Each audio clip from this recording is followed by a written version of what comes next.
Pada suatu hari Rasulullah SAW ditemui oleh malaikat Jibril. Rasul pun bertanya, "Ada apa wahai Jibril?" Jibril menjawab, "Wahai Muhammad, sesungguhnya hari ini Allah Subhanahu wa Ta'ala sedang mengobarkan nyala api neraka, dan seluruh para malaikat amat ketakutan. Mereka tidak tahu harus bagaimana. Untung aku ingat," kata Jibril, "bahwa engkau Muhammad adalah sumber cinta dan sayang Allah Subhanahu wa Ta'ala kepada alam semesta. Dengan alasan itu aku kesini, bertabaruk mengambil berkah dengan cinta Allah kepada dirimu, ya Rasulullah, ya Muhammad."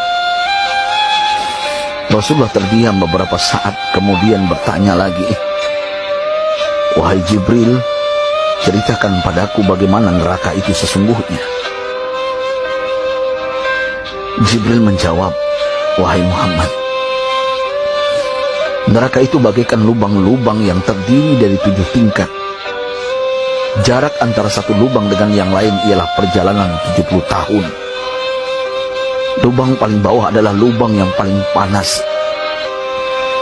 Nabi SAW meneruskan pertanyaannya, "Lalu siapakah penghuni lubang-lubang neraka itu, wahai Jibril?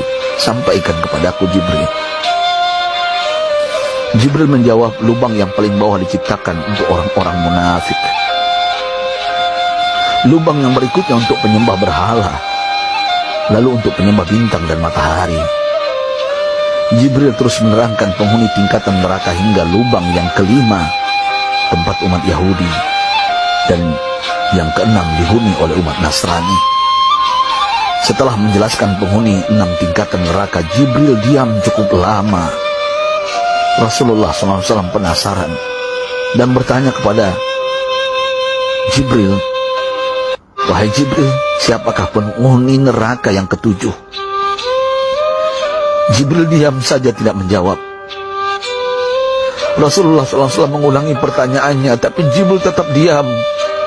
Rasulullah tambah penasaran dan mendesak Jibril agar dijawab pertanyaannya. Akhirnya Jibril pun berkata, "Umatmu, wahai Muhammad, mereka itu para pelaku dosa besar di kalangan umatmu, yang dimana sampai mereka mati belum sempat bertaubat." Mendengar jawaban Jibril, Rasulullah langsung jatuh pingsan. Jibril merangkulnya dan meletakkan tubuh baginda di atas pangkuannya. Tak berapa lama Rasulullah SAW sadar dan langsung menangis bersimbah air mata dengan terisak-isak. Rasulullah mempertegas pertanyaannya, "Wahai Jibril, apakah benar ada di antara umatku yang masuk neraka?" Jibril menjawab, "Benar, wahai Muhammad, pelaku dosa besar di antara umatmu yang belum bertaubat." Setelah itu Rasulullah menghadap kiblat dan sujud kepada Allah dalam isak tangisnya. Sesekali dengan suara pelan beliau membisikkan kata-kata, "Ummati ya Rabb, ummati, ummati, ummati." Beliau SAW tidak mengangkat kepalanya dalam keadaan seperti itu selama 3 hari 3 malam, kecuali setiap Bilal bin Rabah mengumandangkan azan, barulah beliau bangkit untuk menjadi imam, dan setelah itu kembali sujud lagi. Pada hari ketiga Abu Bakar menyadari hal ini, beliau mengetuk pintu Rasulullah dan mengucapkan salam 3 kali, namun tidak terdengar jawaban. Abu Bakar sedih dan berseru di hadapan pintu Nabi besar Muhammad SAW, "Apakah ada jalan untuk masuk ke rumahmu ya Rasulullah?" Tetap tidak ada jawaban. Di jalan Abu Bakar bertemu sahabat Umar. "Mengapa engkau menangis, wahai Abu Bakar?" kata Umar. Abu Bakar menceritakan keadaan Rasulullah SAW. Maka Umar pun melangkah menuju rumah Rasulullah dan terjadilah hal yang sama. Umar pun pulang dan menangis. Di jalan Umar bertemu sahabat Salman Al-Farisi. Dengan terisak Umar bercerita kepada Salman hingga membuat dia amat sedih, namun tidak berani mengulangi hal yang sama. Salman melangkah menuju rumah Fatimah radhiyallahu anha dan menceritakan hal itu. Setengah berlari Fatimah menuju rumah ayah tercinta dan mengetuk pintu sambil mengucapkan salam. Mendengar suara lembut putri tercinta, sejuklah dada Rasulullah. Beliau bangkit dari sujud dan membuka pintu. Alangkah terkejutnya Fatimah melihat Rasulullah, ayah tercinta, amat kurus dan pucat. Fatimah memeluknya lalu menangis. Wahai ayah, apa yang terjadi? Mengapa engkau amat sedih seperti ini?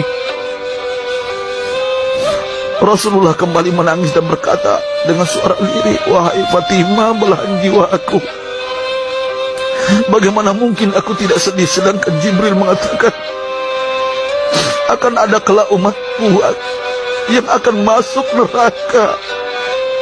Subhanallah, betapa besar cinta Rasulullah kepada kita umatnya. Sahabatku, Rasulullah mencintai kita.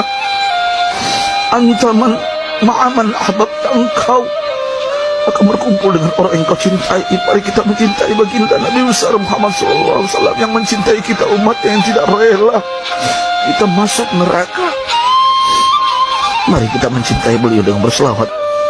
Sahabatku, sampaikan, Rasul mengajarkan kepada kita, mandalla ala khairin falau mislu ajri fa'ilin. Siapa yang menunjukkan kepada kebaikan, maka dia akan mendapatkan pahala seperti orang yang mengerjakannya. Mudah-mudahan ini menjadi pahala jariah bagi kita.